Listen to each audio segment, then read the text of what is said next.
अस्सलाम वालेकुम गाइस। आज का हमारा लेक्चर है introduction to neuro anatomy. Introduction to neuro anatomy, सबसे पहले हम बताते हैं न्यूरो एनाटमी हमारे पास होती क्या है ना। न्यूरो एनाटमी के अंदर हम जो पढ़ेंगे वो पढ़ेंगे ब्रेन, स्पाइनल कॉर्ड, इसके अलावा जितनी भी हमारे पास नर्व्स हैं, पेरिफेरल नर्व्स या स्पाइनल नर्व्स, हम उन सब के बारे में डिस्कस करेंगे। आज का हमारा जो लेक्चर है वो इंट्रोडक्शन है इसका न्यूरो एनाटमी का। तो सबसे पहले हम बताते हैं नर्वस सिस्टम जो है हमारे पास कंसिस्ट करता है दो टाइप में नर्वस सिस्टम है। मतलब बेसिकली नर्वस सिस्टम की फर्दर दो डिवीज़न होती हैं। एक होता है सेंट्रल नर्वस सिस्टम, दूसरा होता है पेरिफेरल नर्वस सिस्टम। हम सेंट्रल नर्वस सिस्टम की बात करते हैं तो सेंट्रल नर्वस सिस्टम के अंदर हमारे पास आ जाते हैं brain and spinal cord. Brain हमने पढ़ा हुआ है कि हमारा जो ब्रेन हमारे हेड रीजन के अंदर एक किस्म का ऑर्गन है जो कि हमारी सारी एक्टिविटीज़ को कंट्रोल कर रहा होता है, कॉन्शियस और नॉन कॉन्शियस। और इसके अलावा स्पाइनल कॉर्ड जो होती है वो हमारे ब्रेन के साथ कनेक्टेड होती है और ये हमारे पास सिग्नल्स को ले जाने के लिए और वापस ब्रेन तक लाने के लिए हेल्प कर रही होती है बेसिकली। और पेरिफेरल नर्वस सिस्टम के अंदर मैं थोड़ा सा ओवरव्यू दे देती हूँ। पेरिफेरल नर्वस सिस्टम के अंदर जो हमारे पास फ़ाइबर्स आ जाती हैं, पेरिफेरल फ़ाइबर्स, जितनी भी हमारे पास पेरीफ्री से सेंसरी और मोटर फ़ाइबर्स आ रही है जा रही हैं, वो सारी की सारी हमारे पास हम पेरिफेरल नर्वस सिस्टम में पढ़ते हैं। अच्छा, जो हमारे पास क्या नाम है नर्वस सिस्टम होता है, बेसिकली उसका क्या काम होता है, वो क्या करता है, इन्वायरमेंट से इंफॉर्मेशन या फिर हमारी बॉडी से इंफॉर्मेशन को लेकर जाता है कहाँ तक, ब्रेन तक। किस तरीके से, फॉर एग्ज़ाम्पल हमारे इन्वायरमेंट में हमारे पास आसपास हमें कुछ चीज़ें नज़र आ रही हैं, कहीं ग्रीनरी नज़र आ रही है या कुछ भी है, इसके अलावा हमें सर्दी लग रही है, गर्मी लग रही है, ये सारे के सारे हमारे इन्वायरमेंटल फैक्टर्स हैं जो कि हमारे पास एज अ स्टिमुलस आते हैं और वो ट्रेवल करके सेंसेस के थ्रू आते हैं और ट्रेवल करके हमारे पास ब्रेन में जाते हैं। इसी तरीके से हमारी बॉडी से कुछ इस तरह के स्टिमुलस आ रहे होते हैं। हमारी बॉडी से पेन हमारे बॉडी में कहीं पर हो रहा है तो उसका स्टिमुलस आएगा। इसके अलावा हमारी ब्लड प्रेशर का स्टिमुलस आएगा। हमारी जीआईटी के अंदर फूड आया है तो उसका स्टिमुलस आएगा। तो इस तरह के बहुत सारे और भी जो हमारे पास स्टिमुलस आ रहे होते हैं और उनको कंट्रोल कर रहा होता है ब्रेन। तो ये हमारे पास सीएनएस का फंक्शन हो जाता है, मेजर फंक्शन। इसके अलावा इसका क्या काम होता है, ये रिसीव करता है, स्टोर करता है ब्रेन, कंट्रास्ट करता है क्या, सेंसरी इनपुट को, make effect through motor neurons. क्या करता है, ये सेंसरी इन्फॉर्मेशन, सेंसरी नर्व्स के थ्रू जितनी भी इंफॉर्मेशन आती है उनको रिसीव करना है, उसके बाद उसको स्टोर करता है, हमारी जो मेमोरी होती है वो सारी। इसके अलावा काफ़ी सारी ऐसी चीज़ें भी होती हैं, कंट्रास्ट करना यानी कि उनको ऐसे सच हमने कोई टॉपिक पढ़ा हुआ है और वो टॉपिक एकदम से हमारे सामने दोबारा आ जाता है तो वो हमें हमारा ब्रेन उस चीज़ को प्रोसेस करता है कि हाँ ये चीज़ हमने पढ़ी हुई। तो मतलब कंट्रास्ट इस तरीके से पुरानी चीज़ों को नई चीज़ों से रिलेट करके देखता है, तो ये हमारे पास कंट्रास्ट करना आ जाता है। इसके अलावा सेंसरी इनपुट जो होते हैं ये हमारे पास सेंसरी नर्व फाइबर्स के थ्रू सीएनएस रिसीव करता है, ब्रेन रिसीव करता है सिग्नल्स वगैरह। और मैक इफ़ेक्ट, इसके अलावा जो है वो इफ़ेक्ट प्रोड्यूस करता है ना मोटर न्यूरॉन के थ्रू।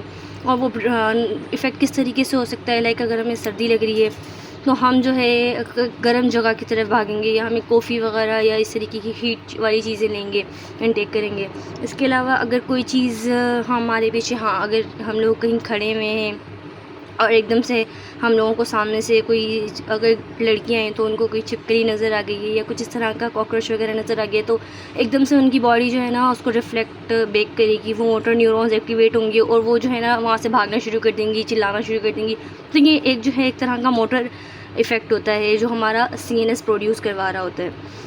हमारे पास ब्रेन का क्या काम होता है, ब्रेन जो है ये हमारे पास मेजर ऑर्गन होता है जो सीएनएस हमारे पास इसमें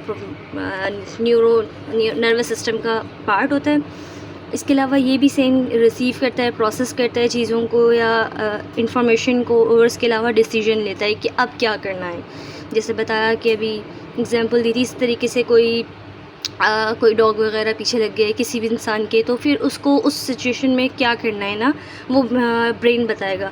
कुछ लोग ऐसे होते हैं कि बहुत ज़्यादा डॉग लवर्स होते हैं तो वो उसकी तरफ ऐसा ऐसा मूव करेंगे, उसको क्या कहते हैं इसको ना, उसके हाथ वगैरह फेरेंगे, उसे प्यार दिखाएंगे। इस तरीके से भी कुछ लोग होते हैं। कुछ लोग होते हैं जिसको देख के डरते हैं। तो ये हमारा ब्रेन जो है ये डिसीजन लेता है कि उसे करना क्या है और ये मोटर आउटपुट भेजेगा और हमारी बॉडी जो है उस तरफ को मूव करेगी जिस तरीके का आउटपुट आएगा।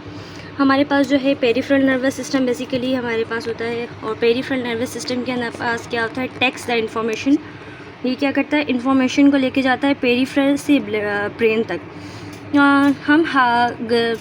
हम चूल्हे के पास खड़े हुए हैं, हम उसकी हीट जो है वो हमारे एकदम से गलती से हम टच कर जाते हैं ना आग को, तो वो एकदम से हीट जो है हमारे ब्रेन में जाएगी और हम जल्दी से फ़ौरन से वहाँ से हाथ हटा लेंगे। तो ये हमारा क्या है, ये पेरिफेरल रिस्पॉन्स है, जो हमारे पेरिफेरल के मोटर नर्व्स वगैरह, न्यूरॉन्स वगैरह हैं, वो एक्टिवेट होंगे और फ़ौरन के फ़ौरन जो है ना हमारा हाथ वहाँ से मूव कर जाएगा।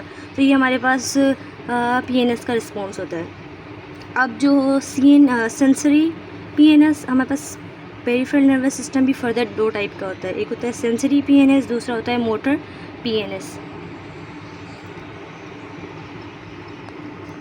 अब जो सेंसरी PNS होता है वो क्या, उसके अंदर हमारे पास स्पेशल सेंसेशंस होती हैं ना, सेंसरी स्पेशल सेंसेशन और जनरल सेंसेशन वगैरह आ जाती हैं।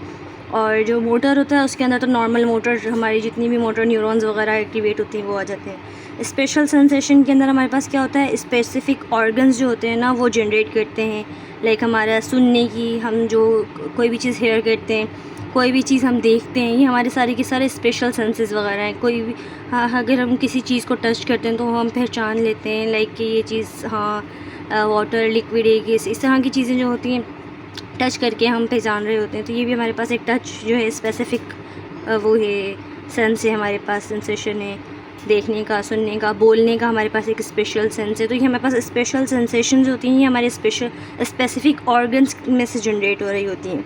और जनरल सेंसेशन जो होती हैं ये हमारे pass through out the body होती हैं। थ्रू आउट बॉडी के अंदर किस तरीके से हमारे पास जनरल सेंसेशन में भी फर्दर 2 डिवीज़न हो जाती हैं, एक होती है सोमेटिक सेंसेशंस, दूसरी होती हैं विसरल सेंसेशंस। सोमेटिक सेंसेशंस के अंदर हमारे पास जो हैं क्या होता है, सोमेटिक सेंसेशन के अंदर हमारे पास लोकोमेट्री सिस्टम जो है वो एक्टिवेट हो रहा होता है। फॉर एग्जांपल पेन है, टच है, टेम्परेचर है, इसके अलावा जो है ना प्रोप्रियोसेप्शन है हमारे पास, लाइक टेम्परेचर, हमारी बॉडी का एकदम से टेम्परेचर डाउन होता है या इंक्रीज़ होता है, तो ये भी हमारे पास एक तरीके से सेंस करने वाले हमारी बॉडी के अंदर सेंसर्स लगे हुए होते हैं, वो इसको डिटेक्ट करते हैं। तो ये हमारे पास क्या सोमेटिक सेंसेशन होती है जो कि हमारी बॉडी के अंदर थ्रू आउट प्रेजेंट होती है। इसी तरीके से कुछ टच जो है सेंसेशन हमारी बॉडी में थ्रू आउट प्रेजेंट होती है, पेन सेंसेशन हमारी बॉडी में थ्रू आउट होती है। तो ये जनरलाइज्ड की भी एक सोमेटिक टाइप होती है ना। और दूसरी विसरल सेंसेशन के अंदर हमारे पास डल पेन आ जाते हैं या डिस्टेंशन ऑफ विसराज आ जाती है, लाइक हमारा भी कोई भी ऑर्गन जो हमारे इंटरनल ऑर्गन्स है ना उनके अंदर कोई किसी किस्म का पेन हो रहा है या क्या नाम है डिस्टेंशन वगैरह आई हुई है, तो ये वो वाली सेंसेशन भी हमारे पास जनरलाइज्ड ही होती हैं, लेकिन वो हमारे पास किस में आ जाती हैं, विसरल सेंसेशंस के अंदर आ जाती हैं।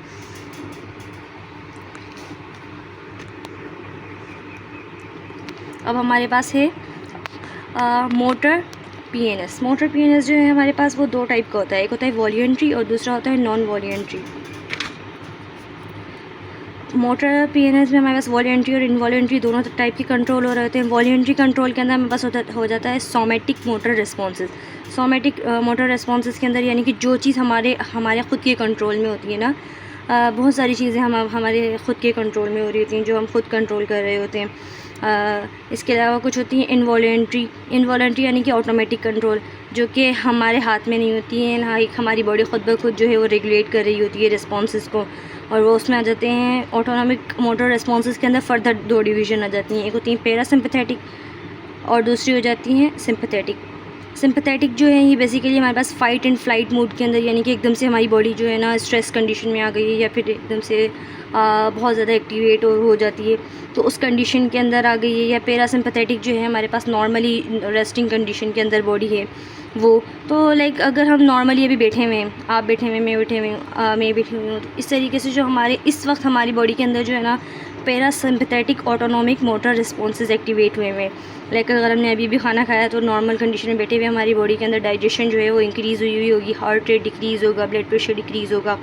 लेकिन अगर हमने और अगर एकदम से हमारा सिंपैथेटिक रिस्पॉन्स जो है वो एक्टिवेट हो जाता है, फॉर एग्जांपल कुछ भी किसी किस्म का हमें एकदम से स्ट्रेस मिलता है या कुछ इस तरह की कंडीशन होती है, तो वो हमारे पास सिंपैथेटिक हमारा नर्वस सिस्टम एक्टिवेट हो जाएगा। सिंपैथेटिक नर्वस सिस्टम एक्टिवेट होगा तो वो क्या कर देगा, वो हाई ब्लड प्रेशर कर देगा, वो हमारी डाइजेशन को स्टॉप कर देगा, इसके अलावा वो हमारा ब्लड प्रेशर इंक्रीज़ कर देगा। तो ये सारा का सारा जो है ये हमारे पास रिस्पॉन्सेज आ जाएंगे।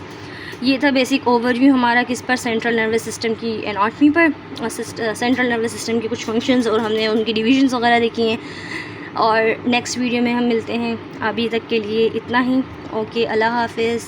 अगर आपको वीडियो अच्छी लगी हो तो प्लीज़ लाइक, कमेंट, सब्सक्राइब करें और आगे शेयर करें अपने दोस्तों को। Thank you so much.